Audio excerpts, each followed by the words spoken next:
আমি বের হচ্ছিলাম বাসা থেকে, এমন সময় বাবা বলল, তোমার কাছে কি 500 টাকা হবে? হঠাৎ কেমন যেন একটা অদ্ভুত অনুভূতি হলো।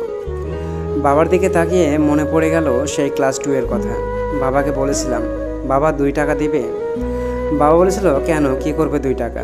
আমি বলেছিলাম, আইসক্রিম খাবো।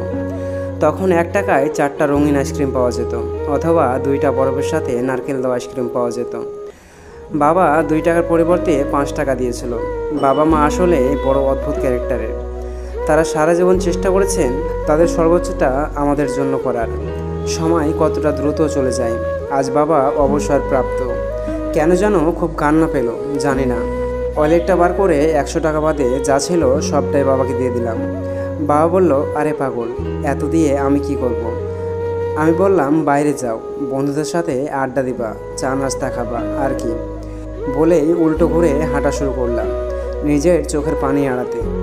আপনজনদের জন্য সময় মতো যদি কিছু করতেই না পারি, তাহলে কিসের চাকরি, কিসের ব্যবসা, এসব দিয়ে কি হবে? কিসের প্রাচুর্য?